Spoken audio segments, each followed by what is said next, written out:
İki yol, iki kardeş. Bir zamanlar aynı evde büyüyen iki kardeş vardı. Baran ve Berken. Genç yaşlarında hayat yolculuğuna birlikte çıkmaya karar verdiler. Yol uzundu, bilinmezlerle doluydu. Bir süre sonra önlerinde ikiye ayrılan bir patikaya geldiler. Yolun başında yaşlı, bilge görünümlü bir adam bekliyordu. Kardeşler ona yaklaştı ve sordular. Hangi yol daha iyidir? Bilge adam cevap verdi. Sağdaki yol, disiplinli bir yaşam isteyenler içindir. Kuralları vardır. Ama huzur ve güven getirir. Soldaki yol serbesttir. İsteyen istediğini yapar. Ama içinde büyük tehlikeler ve pişmanlıklar vardır. Seçim sizin. Baran bir an düşündü. Kalbi içinden bir sesle fısıldadı. Allah'a güveniyorum. Ve sağdaki yoldan yürümeye başladı. Berkense serbestliği sevdi. Kurallardan hoşlanmazdı. Ben kendi yolumu çizerim dedi ve soldaki yola saptı. Berken'in seçtiği yol önce eğlenceli görünüyordu. Ne kural vardı ne yasak. Herkes kendi bildiğini yapıyordu. Ama zamanla işler değişti. Etrafını kandırıcı güzellikler sardı. Ardından korkular ve yalnızlık başladı. Bir gece sessiz bir çölde yürürken büyük bir aslanın kükremesiyle irkildi. Kaçtı, korkuyla bir kuyuya atladı. Kuyunun ortasında bir ağaca tutundu. Yukarıda aslan, aşağıda ağzı açık bir yılan bekliyordu. Bir de baktı ki ağacı kemiren iki fare var. Biri siyah, biri beyaz.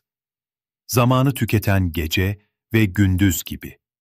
Etrafındaki karanlıkta türlü haşereler, korkular, pişmanlıklar. Ağacın üstündeki meyveler cazipti ama bazısı acı, bazısı zehirliydi. Berken tüm bu korkulara rağmen o meyvelere saldırdı. Nefsi onu kandırdı. Hiçbir şey yok, tadını çıkar. Ama her lokma ruhunu biraz daha kararttı. Ne ölebiliyordu bu acıdan, ne de huzurla yaşayabiliyordu. İçinde bir boşluk büyüdü. Baran'ın yoluysa başta sıkıcı gibi görünse de güven doluydu. Kurallara uymak içini rahatlatıyordu. Yol boyunca yardımlar gördü. İnsanlar ona rehberlik etti. Gül bahçelerine girdi, güzelliklerle karşılaştı. Zor zamanlarda bile kalbi sakindi. Bir gün o da bir çöle çıktı. Aniden bir arslanın küklemesini duydu. Korktu ama derin bir düşünceyle kendini sakinleştirdi. Bu da bir sınav. Her şeyin bir sahibi var. O beni yalnız bırakmaz. O da bir kuyuya düştü. Bir ağaca tutundu. Bir gece sessiz bir çölde yürürken büyük bir aslanın kükremesiyle irkildi. Kaçtı. Korkuyla bir kuyuya atladı. Kuyunun ortasında bir ağaca tutundu. Yurator'da aslan, aşağıda ağzı açık bir yılan bekliyordu. Bir de baktı ki ağacı kemiren iki fare var. Biri siyah, biri beyaz. Zamanı tüketen gece ve gündüz gibi. Etrafındaki karanlıkta türlü haşereler, korkular, pişmanlıklar. Ağacın üstündeki meyveler cazipti ama bazısı acı, bazısı zehirliydi. Berken tüm bu korkulara rağmen o meyvelere saldırdı. Nefsi onu kandırdı. Hiçbir şey yok, tadını çıkar. Ama her lokma ruhunu biraz daha kararttı. Ne ölebiliyordu bu acıdan, ne de huzurla yaşayabiliyordu. İçinde bir boşluk büyüdü. Baran'ın yolu ise başta sıkıcı gibi görünse de güven doluydu. Kurallara uymak içini rahatlatıyordu. Yol boyunca yardımlar gördü. İnsanlar ona rehberlik etti. Gül bahçelerine girdi. Güzelliklerle karşılaştı. Zor zamanlarda bile kalbi sakindi. Bir gün o da bir çöle çıktı. Aniden bir arslanın kükremesini duydu. Korktu ama derin bir düşünceyle kendini sakinleştirdi. Bu da bir sınav. Her şeyin bir sahibi var. O beni yalnız bırakmaz. O da bir kuyuya düştü. Bir ağaca tutundu. Aslan yukarıda, yılan aşağıda bekliyordu. İki fare ağacı kemiriyordu. Manzara, kardeşininkiyle aynıydı. Ama Baran farklı düşündü.